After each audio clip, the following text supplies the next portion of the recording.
देना।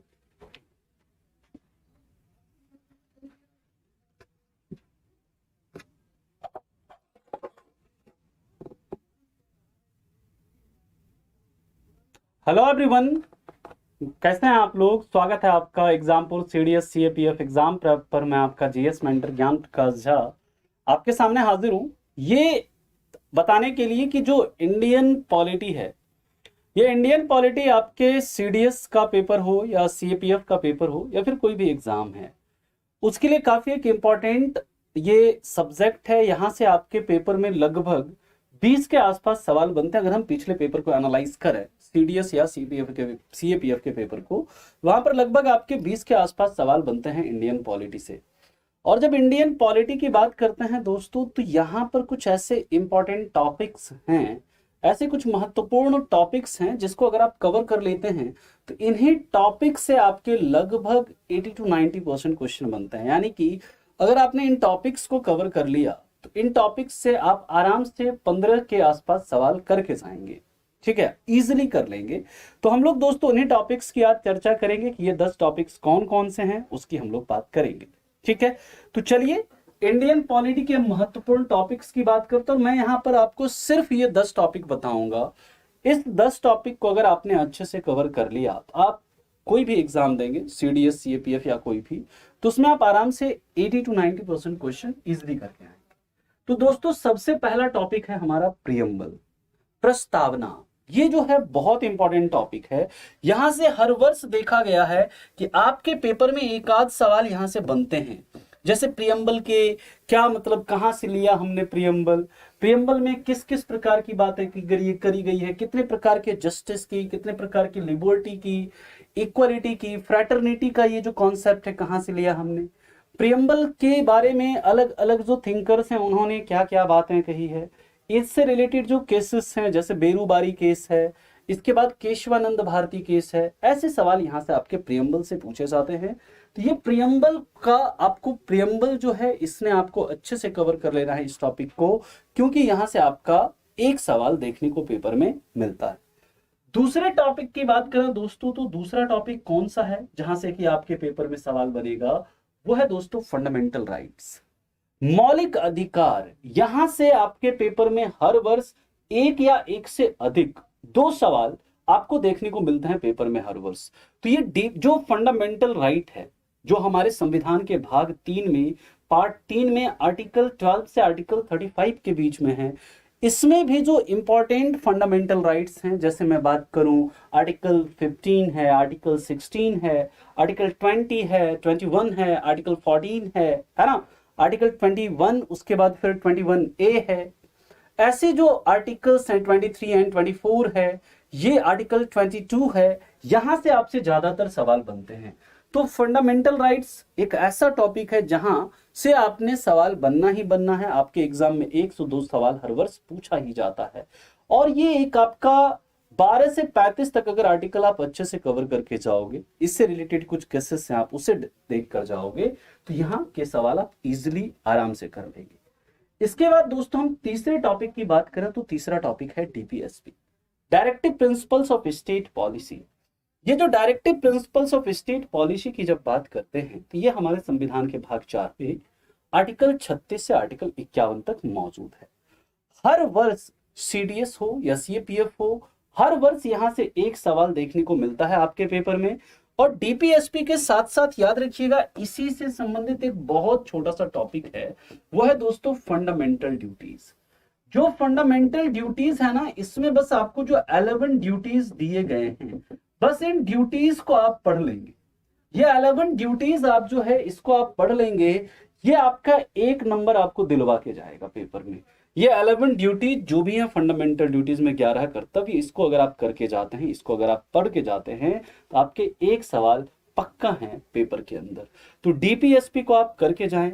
यहाँ इसके जो फीचर्स हैं कि ये जस्टिसिएबल है कोर्ट के द्वारा कि नहीं है, ये सोशल और जो आपका इकोनॉमिक डेमोक्रेसी को प्रमोट करता है, वेलफेयर ऑफ, जो concept of welfare of state, उसकी अवधारणा को क्या करता है, बढ़ावा देता है। इन सभी तथ्यों को आप देख कर जाइए डीपीएसपी से रिलेटेड। यहां से आपके सवाल, एक सवाल तो यहां से पक्का बनते हैं पेपर में। इसके बाद की बात करते हैं दोस्तों, जो अगला इंपॉर्टेंट टॉपिक है। जितने टॉपिक्स मैं बता रहा हूं, अगर आपने इसे अच्छे से कर लिया, ये 10 टॉपिक अगर आपने अच्छे से कर लिया, तो आप 80% क्वेश्चन इजिली सॉल्व करके आएंगे पेपर के अंदर। इसके बाद आता है दोस्तों यूनियन एग्जीक्यूटिव, बहुत इंपॉर्टेंट टॉपिक है, और यहां से आपके 1 से 2 सवाल देखने को मिलते हैं। 1 से 2 सवाल यहां से आपको देखने को मिलेंगे।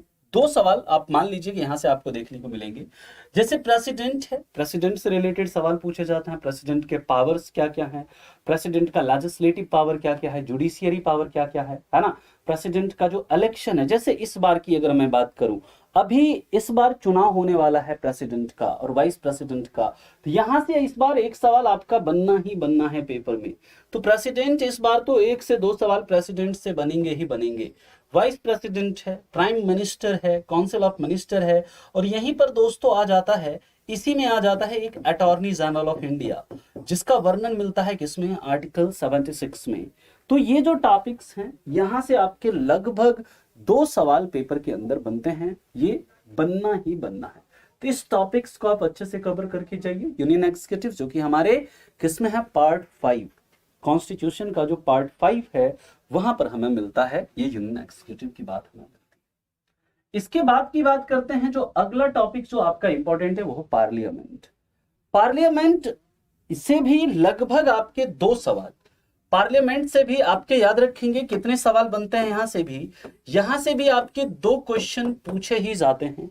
एक तो कंपोजिशन इसका क्या है, इसके मतलब पार्लियामेंट्री एक्टिविटीज क्या क्या हैं, जैसे इसमें जो पार्लियामेंट्री एक्टिविटीज के अंदर 0 आवर क्या है, क्वेश्चन आवर क्या है, कितने प्रकार के क्वेश्चन आवर हैं, पार्लियामेंट्री कमिटीज है ना, संसदीय समितियां हैं, वहां से सवाल बनते हैं। इसके बाद जो डिफरेंट टाइप ऑफ मोशंस हैं, वहां से सवाल बनते हैं।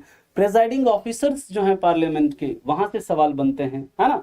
जो संसद के सदस्यों की योग्यता या अयोग्यता से संबंधित एंटी डिफेक्शन लॉ है, रिप्रेजेंटेशन ऑफ पीपल एक्ट है ना, इन सभी तथ्यों से आपके यहां से सवाल बनते हैं, और 2 सवाल इस टॉपिक से निश्चित ही पूछा जाता है। इस चीज को आप याद रखेंगे। तो पार्लियामेंट एक आपका अगला इंपॉर्टेंट टॉपिक है, इसे आप अच्छे से कवर करके जाइए। यहां से आपके 2 सवाल बनते ही बनते हैं पेपर में। इसके बाद दोस्तों अगला जो टॉपिक आता है हमारा, नेक्स्ट जो टॉपिक आता है जो कि इंपॉर्टेंट है आपके पेपर के लिए, वो है स्टेट एग्जीक्यूटिव। स्टेट एग्जीक्यूटिव में आपको ज्यादा नहीं, सिर्फ और सिर्फ गवर्नर, सीएम और थोड़ा बहुत स्टेट लेजिस्लेचर के बारे में जानना है, स्टेट यानी कि राज्य विधानमंडल के बारे में जानना है। इंपॉर्टेंट फोकस रहता है स्टेट एग्जीक्यूटिव में गवर्नर के ऊपर, राज्यपाल के ऊपर, राज्यपाल की शक्तियों के ऊपर, राज्यपाल और प्रेसिडेंट की जो शक्तियां हैं उनमें क्या क्या डिफरेंसेस हैं, है ना, उसके ऊपर खास करके यहां से आपसे सवाल बनता है। तो अगर आप स्टेट एग्जीक्यूटिव में गवर्नर वाला टॉपिक यानी राज्यपाल वाला जो टॉपिक है उसको भी अगर आप अच्छे से कवर करके चाहते हैं, तो यहां से आप इजिली सवाल को कर लेंगे। यहां पर कुछ जैसे लेजिस्लेटिव काउंसिल का क्रिएशन, अबॉलिशन, उससे रिलेटेड टॉपिक्स आप कर लेते हैं, तो यहाँ के सवाल आप इजिली हैंडल कर लेंगे। ये एक बहुत छोटा टॉपिक है, लेकिन आपके एग्जाम के लिए काफी ज्यादा क्या है, मतलब इसका आउटपुट, छोटा टॉपिक है लेकिन जब इसे कवर करेंगे तो इसका आउटपुट क्या है आपके पेपर के लिए ज्यादा है। इसके बाद की बात करते हैं, अगला जो आपका टॉपिक है, next topic centre state relation, one of the most important topic. और यहां से दोस्तों आपके 1 सवाल निश्चित ही बनते हैं पेपर में, 1 सवाल आपके निश्चित ही बनता है। हर बार 2 भी बन सकते हैं, लेकिन 1 तो बनना ही बनना है यहां से। यहां पर दोस्तों 7वीं अनुसूची के अंदर जो 3 विषय हैं, union list, state list, concurrent list, एक तो वहां से सवाल बनता है।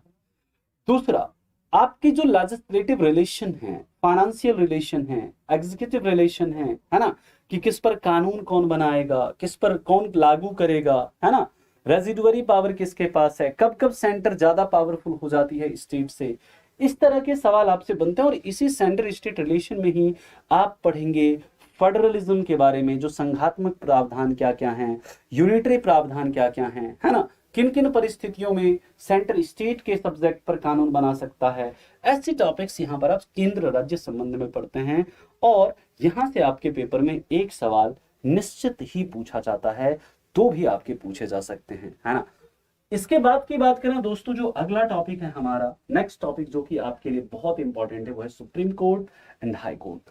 एक क्वेश्चन आपका यहां से बनता है सुप्रीम कोर्ट और हाई कोर्ट, खास करके जो सुप्रीम कोर्ट और हाई कोर्ट के जो जुरिस्डिक्शंस हैं, इनके जो क्षेत्राधिकार हैं, जैसे रिट जुरिस्डिक्शन है, जैसे आपका रिट, फंडामेंटल राइट में दोस्तों रिट जो टॉपिक है बहुत इंपॉर्टेंट टॉपिक है, वहां से हर वर्ष आपके पेपर में एक सवाल देखने को मिलता ही मिलता है ना। तो सुप्रीम कोर्ट और हाई कोर्ट जो है, इसके जो जुरिस्डिक्शंस हैं उससे रिलेटेड आपका सवाल बनता है, इसके जो पावर्स हैं उससे रिलेटेड आपका सवाल बनता है। तो आप इसे अच्छे से इस टॉपिक को कवर कर लेंगे, यहां से भी आपके पेपर में एक सवाल निश्चित ही बनता है, एक प्रश्न आपके पेपर में अवश्य ही यहां से आपको देखने को मिलेगा। ठीक है, इसके बाद की बात करते हैं, जो अगला आपका टॉपिक है वो है इंपॉर्टेंट बॉडीज। इंपॉर्टेंट बॉडीज यहां पर दोस्तों कॉन्स्टिट्यूशनल बॉडीज भी आते हैं, नॉन कॉन्स्टिट्यूशनल बॉडीज भी आते हैं, यानी संवैधानिक निकाय और गैर संवैधानिक निकाय दोनों ही आते हैं यहाँ पर। जैसे दोस्तों राष्ट्रीय मानवाधिकार आयोग है, जैसे सेंट्रल विजिलेंस कमीशन है, नीति आयोग है, सेंट्रल इंफॉर्मेशन कमीशन है, और भी ऐसे कई सारे आयोग हैं। जैसे हम बात करेंगे इलेक्शन कमीशन ऑफ इंडिया है, यूपीएससी है, राष्ट्रीय अनुसूचित जाति आयोग, जनजाति आयोग है, पिछड़ा वर्ग आयोग है।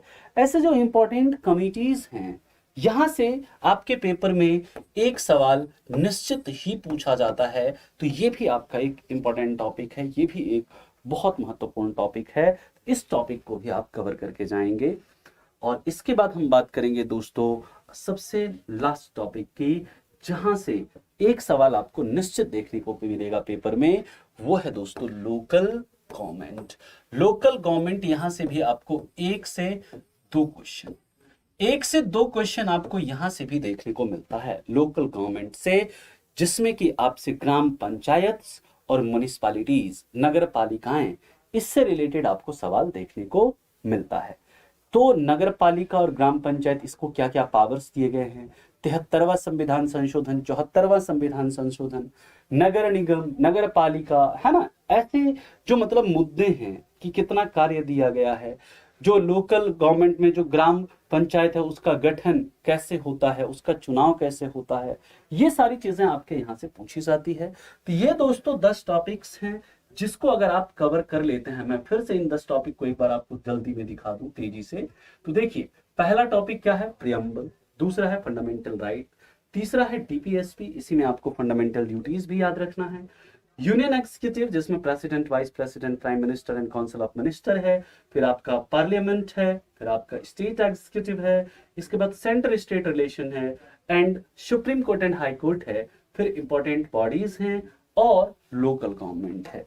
ये ऐसे 10 टॉपिक हैं, अगर आप इन 10 टॉपिक्स को अच्छे से आप कवर कर लेते हैं, अगर इन 10 टॉपिक्स को आप अच्छे से कर लेते हैं, तो दोस्तों आप अपने पेपर में 20 क्वेश्चन अगर आ रहे हैं, तो उन 20 क्वेश्चंस में आप आराम से कितने सवाल करके आएंगे, आराम से आप 15 से 16 सवाल आराम से करके आएंगे। तो दोस्तों आप लोगों को सेशन अच्छा लगा है तो आप इस सेशन को लाइक करेंगे, शेयर करेंगे, और अभी तक अगर चैनल को सब्सक्राइब नहीं किया है तो चैनल को जरूर सब्सक्राइब कर लें। तो मिलते हैं हम ऐसे ही इंफॉर्मेटिव वीडियोस के साथ, तब तक के लिए आप लोगों का धन्यवाद। Thank you so much, bye bye, take care and have a good day. Thank you.